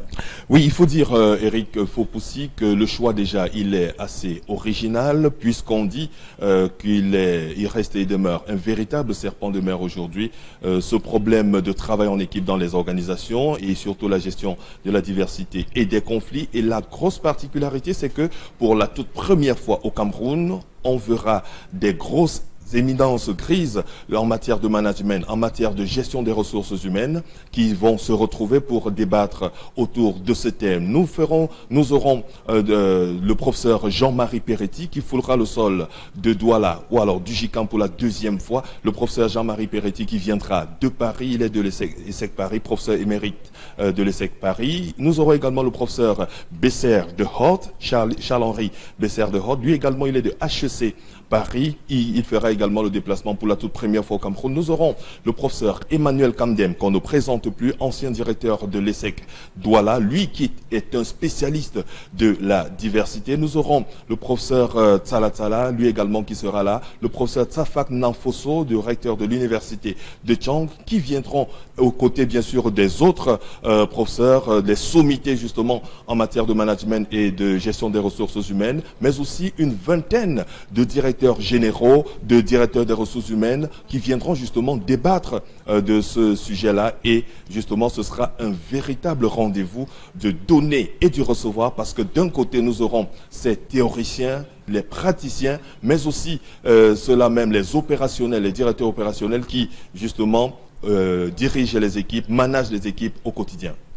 Alors donc, autrement dit, qu'est-ce qui fera la particularité de cette édition et à qui s'adresse-t-elle? Oui, je le disais encore à l'instant, Eric, que les directeurs généraux, les directeurs des ressources humaines, les chefs d'équipe, les créateurs de richesses, les créateurs, les capitaines d'industrie, on va également dire les leaders d'opinion, mais aussi et surtout les étudiants qui nous regardent encore sur Equinox Télévision ce matin. Voilà, voilà un thème qui vous interpelle et on va également dire que ces chefs d'entreprise, ces entreprises-là justement, qui ont besoin de visibilité parce que c'est une occasion unique, c'est une occasion annuelle et cette année 2019, ça se passera justement au JICAM du 26 au 28 juin.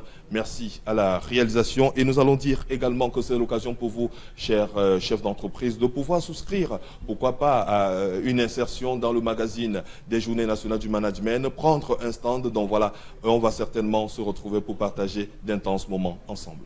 Le monde change, la concurrence devient plus rude, il est temps de réagir. Faites du capital humain votre principal levier de succès. Maîtrisez l'art et la science de faire des choses extraordinaires avec des gens ordinaires en participant à la 12e édition des Journées nationales du management du 26 au 28 juin 2019 au JICAM. Thème central, travail en équipe, gestion de la diversité et des conflits. Au cœur des débats, comment développer le travail en équipe et renforcer la cohésion pour booster les performances individuelles et collectives. Comment faire de la diversité une richesse et un facteur de progrès pour votre organisation. Comment anticiper et gérer efficacement les conflits au sein de votre organisation. Plus de 10 intervenants de renom. Professeur Jean-Marie Peretti, ESSEC Paris. Professeur BCIR de Holt, HEC Paris. Professeur Emmanuel Kamden, ancien directeur ESSEC Douala. Professeur Safagnam Fotso, Université de Chang et bien d'autres. Les Journées nationales du management, le rendez-vous annuel des managers ambitieux. Ok, d'accord, merci à Prince Béroni pour les Journées nationales du management 12e édition. Comme il a dit il y a un instant, on va enchaîner ce programme, madame, messieurs, avec quelques messages, Florazé. Il y a une insécurité énorme dans ce pays. Gardons bien nos enfants à l'abri des malfaiteurs. Koulou, depuis Niala qui réagit ce matin. Autre réaction. Au sujet de l'assassinat, il faut bien étudier également les déclarations de la maman quand elle était à la cuisine. Voilà. Si oui, comment n'a-t-elle pas pu voir ces personnes qui ont cassé la porte? Comment ces personnes n'ont pas pu voir la dame à la cuisine? Bon, voilà, c'est autant d'interrogations que notre téléspectateur aussi. Moi, je pense peut-être que l'interrogation, c'est l'impact de la balle. Parce que si ce sont les balles réelles, ça aurait saccagé l'endroit. Mais ça doit être les fusils artisanaux ou les balles artisanales qu'on utilise. Parce que l'impact est un point quand même. La balle, soit si l'entrée est petite, j'allais dire ça bousille pratiquement. Non, mais bon, ça c'est justement ce que l'enquête balistique, l'analyse balistique va faire en sorte qu'on comprenne. Absolument, non, je suis d'accord avec vous. Mais je veux dire que si c'est l'armée... On ne peut pas spéculer. Oui, on ne peut pas spéculer. Mais l'armée aurait-elle utilisé les balles artisanales? Ça me semble... Mais puisqu'on ne sait pas si c'est une balle artisanale, on ne sait pas encore. Non, on a vu la vidéo, l'impact qu'il y a. On a vu l'enfant mais dans un seul sens. Dans la vidéo, on n'a pas retourné l'enfant pour démontrer. L'enfant est dans un seul sens, à moins que cela ait été fait. Je ne sais pas. Le ministre a dit que l'enfant a été retourné. De manière latérale. Non, l'enfant a été retourné. Le ministre parle d'arme blanche pour qui a tué l'enfant, arme blanche. Donc ça peut être un couteau, ça peut être... La balistique se prononce. Voilà, donc il ne parle pas de balle, d'impact de balle, il parle d'arme blanche qui aurait tué l'enfant. Oui. Au secours, le zénith, chien, chat, poule, chèvre. C'est par rapport à la colère de Chalamel. Hein. Ne me laisse pas. Chez moi, c'est Elisabeth Oboko qui réagit ce matin. D'accord. Alors, c'est par rapport à l'histoire du jour, quand t'es pas Karine ce matin, il faut accepter l'aide de la famille. Mais le jour du deuil, il faut mettre la chanson, qui dit « Aidez-moi quand je suis encore en vie ». C'est José Donkonsaba qui écrit. Les enfants vont changer. Autre réaction ce matin, généralement, ce sont les familles les plus pauvres du quartier qui élèvent les chiens, les familles qui peinent à se nourrir. Et il leur donne de ces rares noms, Médor, Didou, Jackie.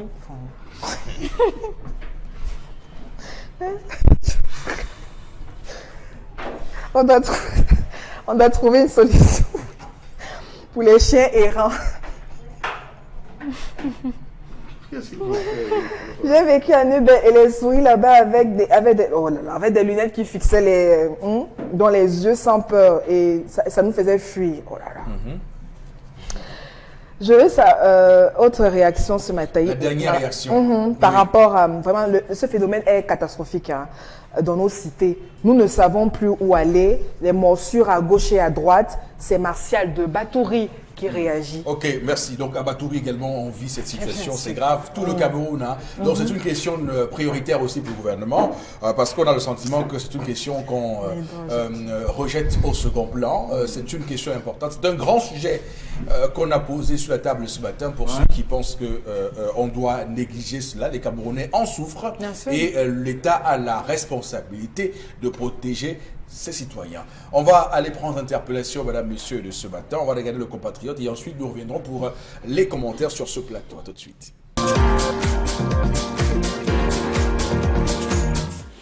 La réponse est très simple. Moi, je pense que l'implication de la jeunesse au sein de l'administration camerounaise amènera un très grand changement, puisque quand nous regardons partout, comme hier, c'était la journée nationale et en regardant sur une chaîne quelconque, je retrouve vraiment des visages très très anciens en train de faire le reportage pour une fête nationale qui est une fête où c'est la jeunesse qui devait quand même se battre à donner au peuple cette image de la réunification. Bon, moi ça me fait beaucoup mal. Tout ce que je demande, c'est qu'on laisse la place aux jeunes. Nous misons sur les jeunes. Je pense que les jeunes pourront faire un peu plus. Merci.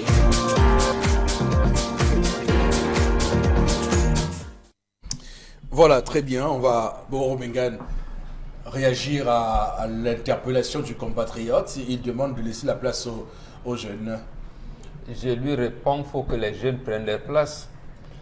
La situation est opaque. Il faut que dans cette opacité, les jeunes trouvent leur mission et cherchent à l'accomplir.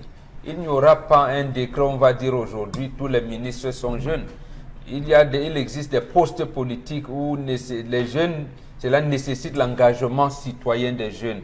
Et maintenant, des postes administratifs où on doit nommer les jeunes. Et à ce niveau, il y en a, bien entendu. Donc, le chef de l'État qui a dit qu'il va faire confiance aux jeunes. Mais il a commencé, selon moi, par le mauvais exemple, en nommant un jeune à l'ENAM, qui me semble-t-il n'est pas un bon jeune. Donc, il faudrait qu'il voie.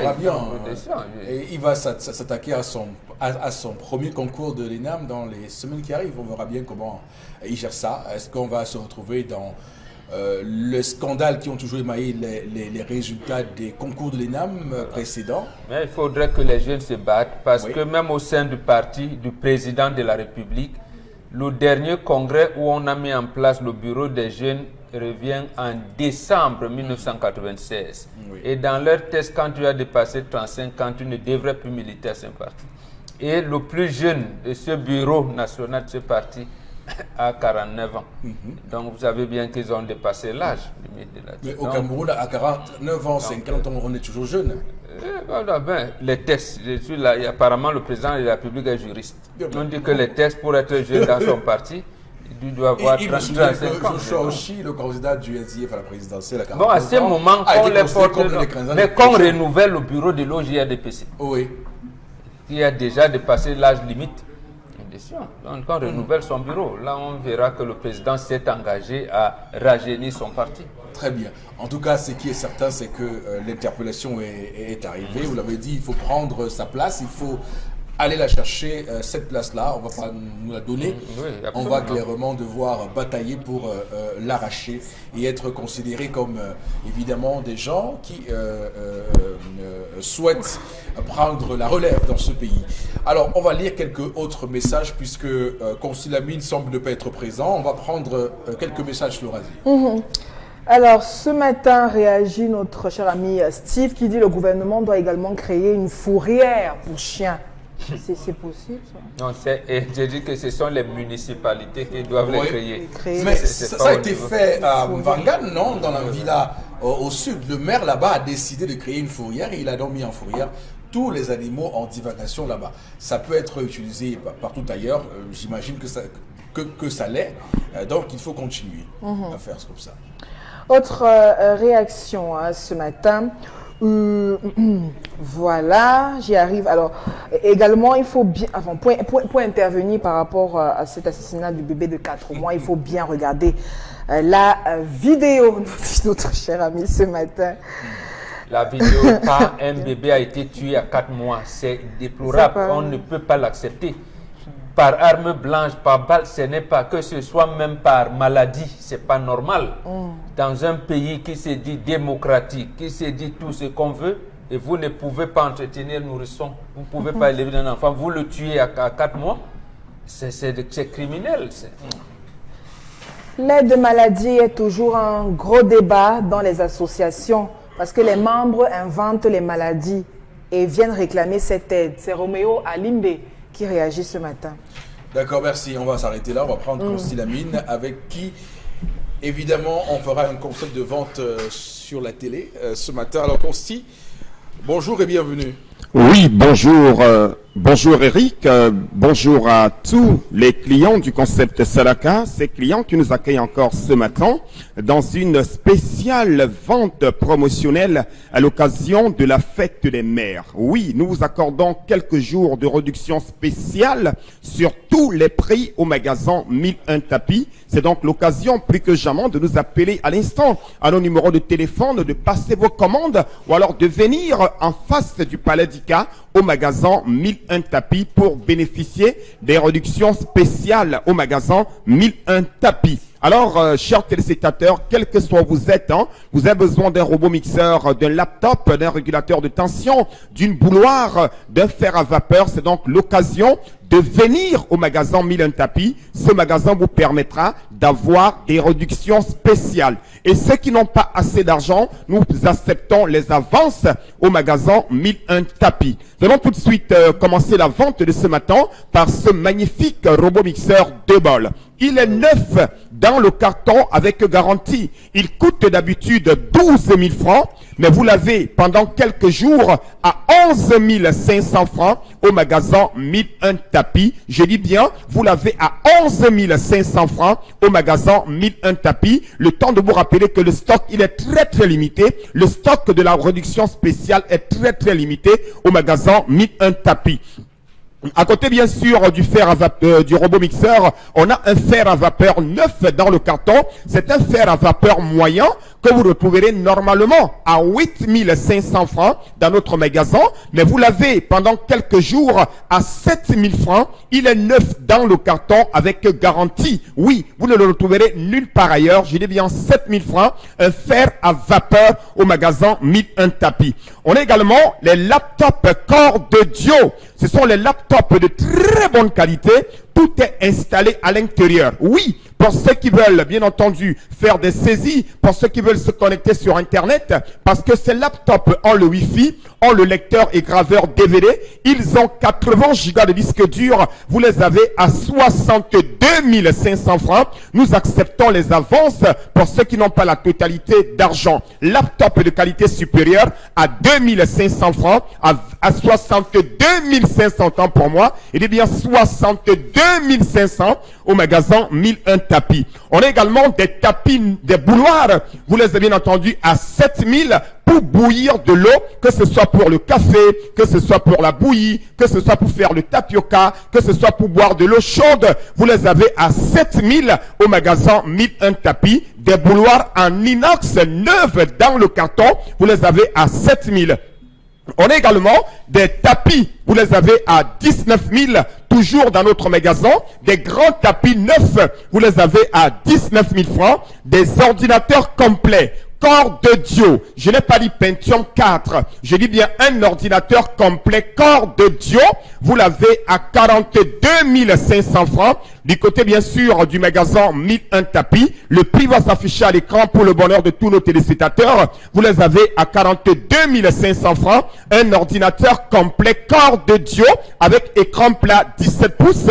Vous les avez à 42 500 francs. Nous livrons dans tout le Cameroun et dans certains pays africains. À côté, bien sûr, on a un robot mixeur 2 bols, un grand robot mixeur avec un bol à eau qui a 6 lames et un bol à sec qui a 4 lames. Et la particularité de ce robot mixeur, c'est que ce robot mixeur a un tamis qui vous permet de tamiser vos fruits après les avoir écrasés. Vous l'avez à 19 000 au magasin, 1001 tapis et nulle part ailleurs. Des robots mixeurs à 19 000 francs.